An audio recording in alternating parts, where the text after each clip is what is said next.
Welcome to Founders Future, a podcast powered by Closers.io, where we dive into the journeys of innovative entrepreneurs and explore the road ahead for them and their companies. I'm your host, Jay Encarnacion, and in each episode, we uncover the stories behind impactful ventures, the challenges faced along the way, and the strategies driving their future growth. Today, we are thrilled to have Chris Kolenda, the founder of Chris Kolenda LLC. Chris brings a remarkable background as a retired Army colonel, West Point graduate, and leadership expert with over $100 million in client growth under his belt. Based in Milwaukee, Wisconsin, Chris Kolenda, founded in 2019, is transforming how leaders across industries like CEOs, NFL coaches, and public sector executives build unshakable business endurance. We'll be exploring his transition from military to business leadership and how his firm empowers clients, and his vision for scaling this mission-driven venture as well. So with that being said, let's dive right into it. Chris, welcome to Founders Future. Hey, thanks for having me, Jay. I appreciate being here today. Absolutely. I appreciate you from an absolutely remarkable background. So truly an honor to have you on the show today, Chris, and really would love to start at the beginning. What specific problem in that leadership landscape really inspired you to go off and branch out and be a solopreneur and start Chris Kolenda?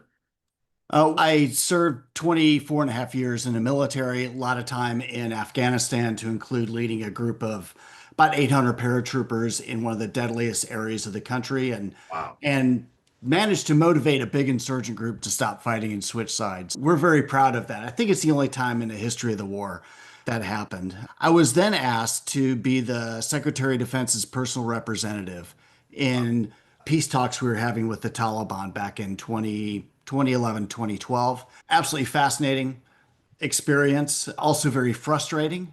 Not so much, I always found the Taliban to be pretty straightforward. It Yeah. was our own government, dealing with our own government and its challenges with silos and stuff that was the most frustrating. So I did one more time deployment out in Afghanistan, and then I resigned and said, I'm going to start my own business because I love helping, I love working with leaders who want to create something that's built to last. And so I I just took the Nike solution and just did it. Just did it. First and foremost, that is an incredible story. And the fact that you were the one to do that and the only out of the history of the war to be able to make such an impact is just incredible. So again, an honor to have you here talking to us and your journey in life so far. So as far as it comes with Chris Kolenda and what you're doing there, I definitely would love to get through the nuts and bolts of that for our listeners because they could very well want to come and work with you once this episode airs, Chris. So what is the core offer there with Chris Kolenda? How is it structured for your clients, and who's the ideal client that you like to work with? Yeah, the ideal client are CEOs. I often work with a lot of biotech, pharmaceutical, defense, and public sector. And I work with people who want to create unshakable business endurance. So that's the sort of built to last component. And when you think about unshakable business endurance, there are three outcomes that feed into that. Number one is creating unbeatable positioning. So that's a lot about having the disciplined foresight to put yourself constantly and your employees constantly in a position to succeed. Second is creating an unstoppable workforce, people that will knock down walls, that will overcome any obstacles, that will innovate to continue to advance your company's mission. And then finally, the unwavering inspiration that inspires people to contribute their best. And so that's what I work with people who love those things and give them the practical tools, visual models to be able to do that. If a picture's worth 1,000 words, a good visual model is worth 1,000 pictures. And if you can connect to that emotionally, now you've got something really special. Now we're cooking. I love it. So as far as the offer there, you're really coming in and you're acting as a consultant, right? You're sitting down with these CEOs and really positioning them, hey, this is where you can grow in your career and I'm going to help you get there. Consulting and coaching is really sounds like the main offer here that you're pushing forward. Yeah, consulting, coaching. I do a lot of offsites, leadership offsites, and one of the unique things that I do with that is I bring them to famous battlefields like Interesting. Gettysburg, for Gettysburg, example, yeah. and use the battlefield stories. So it's not about the history, it's Right. about using the stories to illuminate the business things that they really want to talk about. Huh. So I was just with a group from a Fortune 500 pharmaceutical company Yeah. there just a couple of weeks ago, and it's yeah, extraordinary transformative event. Would you rather sit in a hotel boardroom getting death by PowerPoint or be outside in one of the most powerful places in America? And what's going to have a bigger impact for you?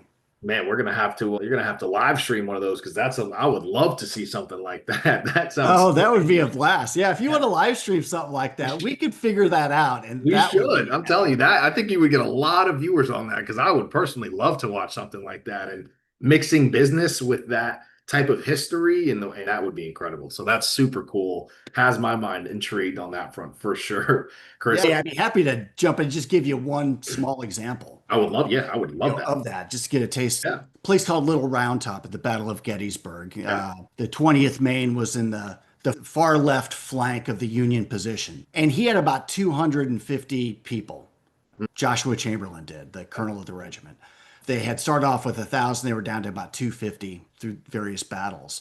Yeah. And he was given 120 deserters on the eve of the battle Mm. and said, hey, you can shoot these guys, but anyway, you got to guard them. And so Chamberlain's, I can't really shoot these guys. They're from this a different Maine regiment. And yeah, there was a big misunderstanding of why this whole thing came about. And he thought, what if I got their buy-in? And so what he did, we followed the three elements of buy-in. Clarity, you need to know what you want people to buy into. Yeah. Second is they have to believe that they're going to be better off. So enlightened self-interest, appeal to that. And then third, confidence that it's going to work, that this change, this idea is going to be successful. So he hits all those three. 117 of those deserters picked up muskets and stood their ground at Gettysburg on day two. This is July 2nd of 1863. Had he not done that, had he not gained the buy-in of 117 disgruntled employees, the Battle of Gettysburg would have been very different. Wow. And so then we talk about, all right, let's break down the three elements of buy-in. What does red action look like? That's not good. What does green look like? And so now you get everybody on the same page, and they've all got a great visual model for how you gain buy-in, how you diagnose the challenges that you're facing, and then the action steps you take. Amazing. Absolutely incredible. So, I mean, that I can talk about all day. I love history and everything about it. So incredible that you gave us that there. I hope the listeners enjoyed that as much as I did, Chris. As far as what you're doing here on the offer side, obviously with the coaching and consulting aspect of it, as when it comes to scale and you're thinking about that side, are you doing a lot of coaching, group coaching as well? Is it more one-on-one based? How are you approaching the idea of scaling this being that you are a solopreneur here, Chris? Yeah, it's so scaling as a solo entrepreneur is a challenge. And you could imagine a double axis chart. In fact, I'll just draw one up. Yeah. So if you're watching, then you can check it out in live. And if you're listening, I'll just describe it. Double axis chart. And the north-south axis is impact.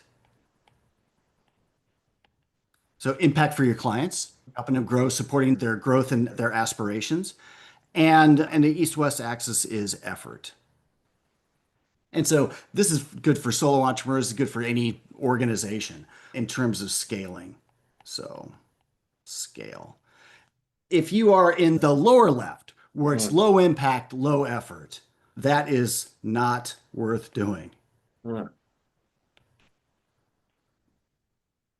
So you're wasting a lot of time and energy, and it's not having any effect for your clients. If you are in the lower right, mm. high impact, low effort, now you're in a sort of losing proposition because you are spending a lot of time, energy, and resources doing something that nobody wants. I've made this mistake many times. I've made most of the available mistakes as an entrepreneur, and that was one of them. Yep. Then you get into the upper right where it's high impact and high effort, Mm, but this is not scalable because there's only so many hours in a day, there's only so many people you've got on the team. yeah. So what you actually have to do is move to the upper left where you have high impact while you're reducing the amount of effort that you're applying. And that this is where you are scalable. And so in a business, it's getting the processes in place. So not everything is brute force and ignorance. Not everything has to be hard. You're able to do things with far less friction, so that's less effort on your part and you're still having high impact. For a solo entrepreneur, some of it is doing things like offsites at battlefields for companies. Group coaching, I will do individual coaching. And so those are all things that for me help me scale. And I don't do this by the hour thing. We focus on value. And yeah, that's for me how I get to Love it. one to many is one of the ways I get from, get into the upper left there. Incredible. Absolutely incredible. And I love the visual demonstration there. Hopefully, our listeners are also watching and got to see that because so much value in what you just put forward there. So, truly appreciate that, Chris. So, on the acquisition side, obviously, you have the offer really locked down and drilled down. You're seeing a lot of success there. What channels are most effective for you for the lead side? Do you have a lever that you can pull for predictability on the lead generation side of things for you? Yeah, as a solo entrepreneur, lead generation can be a real challenge. And so you got to find the sweet spot between diversification and Right. focus. Because if you're just out there trying to talk to everybody, of course, then you just get lost in the noise. So having a target market is very important. So for me, I like working with people who like to help other people and protect other people. So defense and aerospace is a great industry with me. Healthcare, pharmaceuticals are a really good one. Construction and manufacturing. And then of course all the police, fire, all the public sector ones. So those are who I mainly talk to. Those are people that I enjoy working with, and they're all veteran friendly. If you don't like history and see the value in that, and Right. see the value in how you translate military into business relevant practices, then you're probably not going to be attracted to me, and vice versa, and that's okay. And that's okay. Exactly. So with that, obviously still doing a lot of in-person and networking and utilizing your background and really taking advantage of it, which is so smart to do.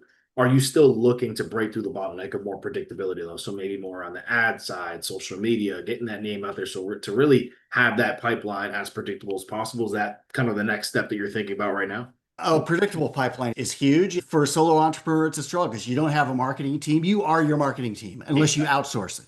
And so finding the right combination of naturally things like on social media, LinkedIn's a great platform for me, Yes. for example. I'm on LinkedIn a lot. One of my most expensive mistakes as a solo entrepreneur was Facebook ads. It- And it was all my fault. And it was because I didn't have a clear target market. I didn't have a clear yeah. value proposition. And I had great videos. 200, I think we had 2 million views, Oh, 275,000 likes, not a single buyer. wow. Yeah. And so I was like, okay, this is a very expensive mistake and something I can help other people avoid myself. And then what do you do with that? What do you learn from it? And what I learned from it is clear target market, clear value proposition, and then you're going to have a much better chance of resonating with the right folks.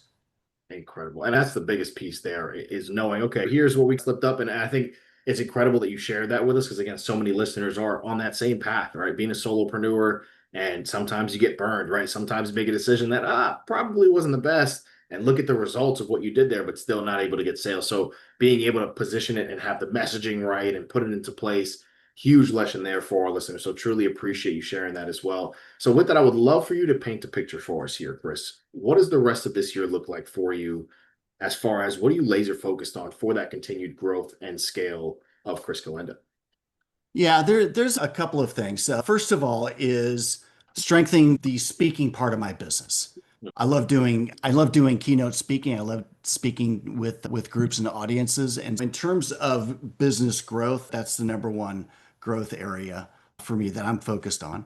At the same time, the offsites are such a powerful experience for the participants. And that normally leads to follow on group and individual coaching, which I love doing. And then because then I can customize everything that I do to that individual or that small group.